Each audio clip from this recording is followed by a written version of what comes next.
చంద్రబాబు నాయుడు గారి ఢిల్లీ టూర్ గురించి ఏమంటారు? చంద్రబాబు నాయుడు ఢిల్లీ టూరు వెళ్ళడము లేకపోతే చిత్తూరు వెళ్ళడము ఈ రెండు ఒకటి సమానం.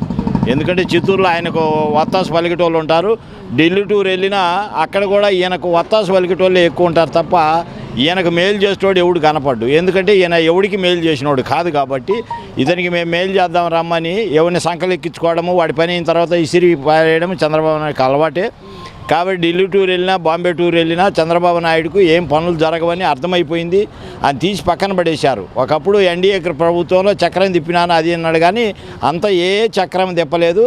ఊరిగా జనాలను మోసం చేసుకుంటూ వచ్చాడు. అట్టగా ఆంధ్రప్రదేశ్ ప్రజలను 40 సంవత్సరాల నుండి రాజకీయంలో ఉండి మోసం చేసిన వ్యక్తి అంటే చంద్రబాబు నాయుడే. 40 సంవత్సరాల్లో నువ్వు ఆంధ్రప్రదేశ్కి చేసింది ఏమీ లేదు, ఎక్కడ ప్రాజెక్టులు కట్టినోడివి కాదు, ఒక పిల్లకాలం తవ్వినోడివి కాదు. కాబట్టి నీ గురించి ఆంధ్రప్రదేశ్లో జనాలు ఇంకా నెక్స్ట్ 24 తర్వాత పూర్తిగా మర్చిపోతారు. నీ గురించి ఎవడు మాట్లాడు.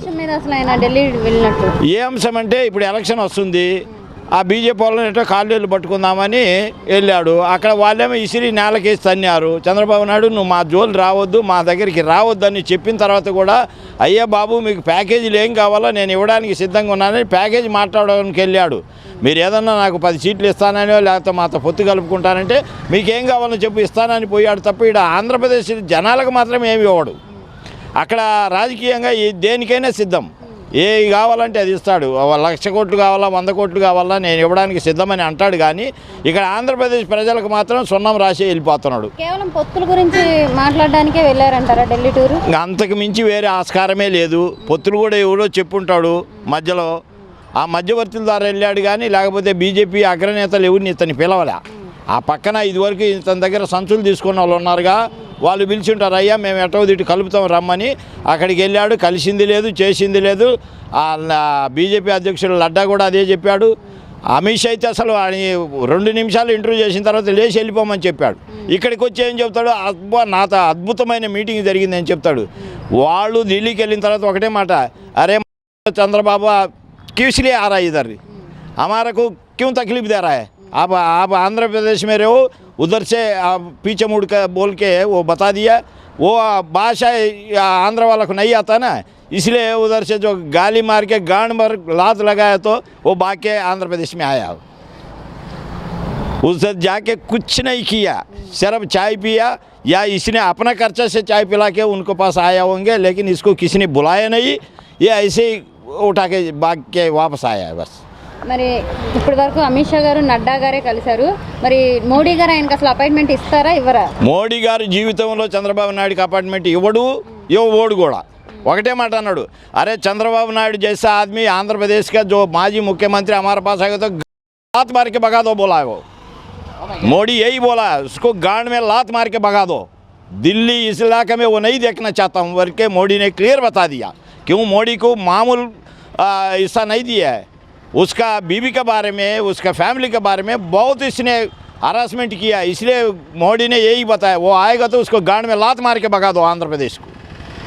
మరి మోడీ గారు ఒకవేళ అపాయింట్మెంట్ ఇస్తే పొత్తులు కుదుర్చుకుంటారంటారా? పొరపాటున కూడా మోడీ గారు ఇతంతో పొత్తులు పెట్టుకోడు, అది మాత్రం వాస్తవం. ఏదన్నా ఉంటే జగన్మోహన్ రెడ్డి గారితో మాట్లాడతాడు తప్ప పొత్తు అవసరం లేదు.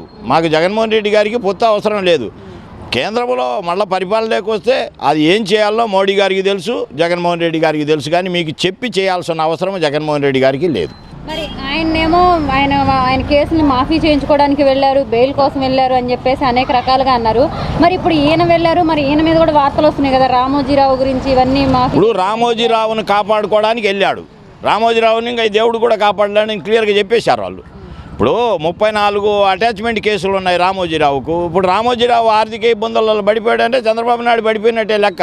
రామోజీరావుకు పెట్టుబడి పెట్టేది మొత్తం ఎవడు చంద్రబాబు నాయుడే. లేకపోతే చంద్రబాబు నాయుడు రామోజీరావు కోసం పరిగెత్తాడు తప్ప ఈడు ఇంకొకటి కాదు. ఇతనికి మీద 34 స్టేలు ఉన్నాయి.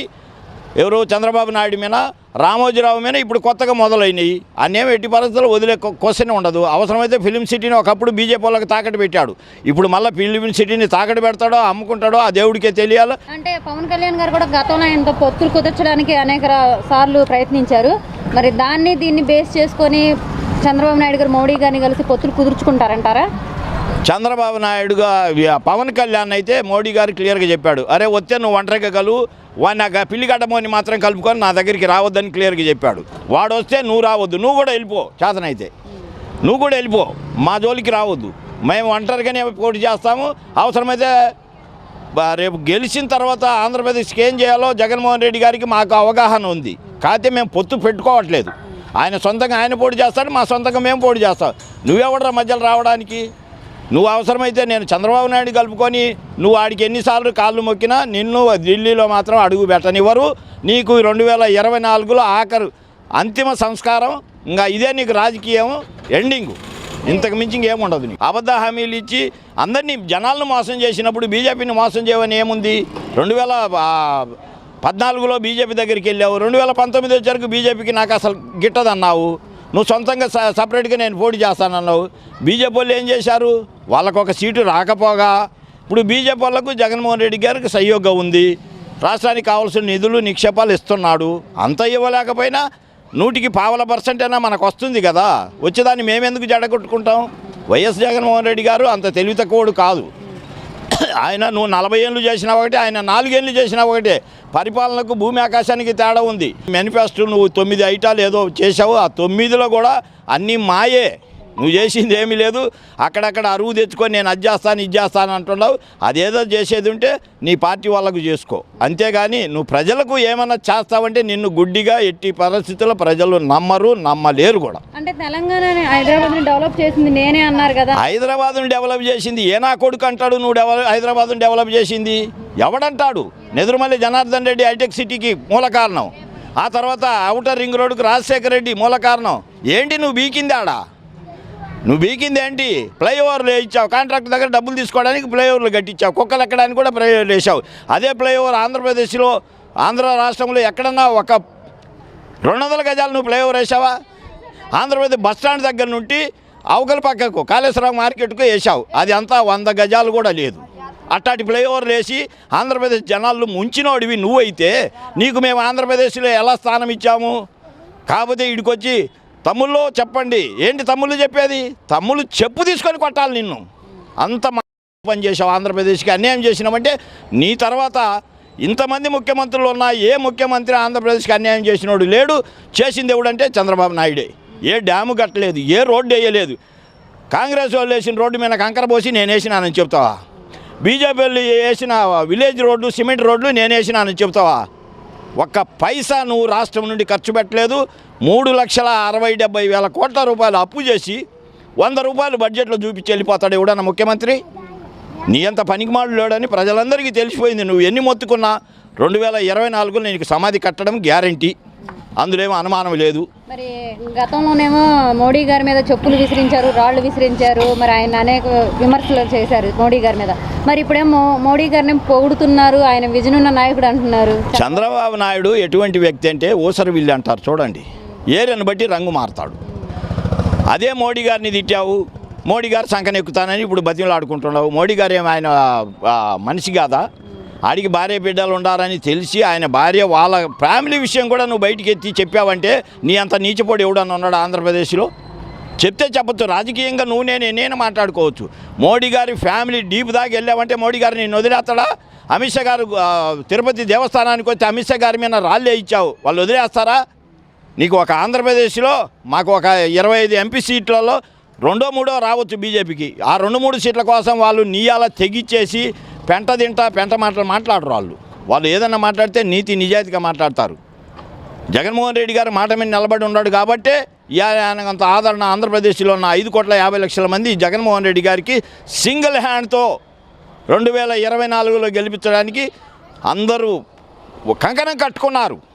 మేము కూడా వీధికి పల్లెకు ఎక్కడ ఏం జరిగినా మేము వెళ్ళి చెప్పడానికి మాకు రైట్స్ ఉన్నాయి, చెప్తాం కూడా. మేము ప్రజలము, నీ అలా మోసం చేసేటోళ్ళు కాదు కదా. నువ్వు ప్రతిదీ అబద్ధమే. నిన్న చెప్పావు హామీలలో ఏదన్నా ఒక్కటి నువ్వు నెరవేర్చగలిగే హామీ లేదు. రేపు కూడా అంటావు ఆ మేనిఫెస్టో అది ఎర్రలో చెల్లిపోయినదని చెప్పే రకం నువ్వు కట్టిన డ్యాము లేదు, నువ్వు వేసిన రోడ్డు లేదు, నువ్వు కట్టిన గుడిసె లేదు. ఇవాళ అన్నీ సగం చెప్పి ప్లాన్లు వేసి వెళ్ళిపోయావు. ఇవాళ జగన్మోహన్ రెడ్డి గారు పూర్తి చేసి water line, pipe line, current line ఇవన్నీ ఇచ్చి రంగులేసి రెడీ చేశాడు. ఒక 6 నెలల్లో ఇవి కూడా మొత్తం పనిచేసిన తర్వాత నీకు ఖచ్చితంగా ఎక్కడ నీ ఏరియాలో మంచి ప్లేస్ చూసి ఒక సమాధి మాత్రం కడతాం. బతికున్నాగానే నీకు సమాధి కట్టే రోజులు వచ్చినాయి. ఎందుకంటే ఉత్తరప్రదేశ్లో మాయావతి బతికున్నాగా విగ్రహాలు పెట్టించుకున్నది. కానీ నీకు బతికున్నాగానే చంద్రబాబు నాయుడుకు మేము సమాధి కట్టడానికి రెడీ చేసి పెట్టాం.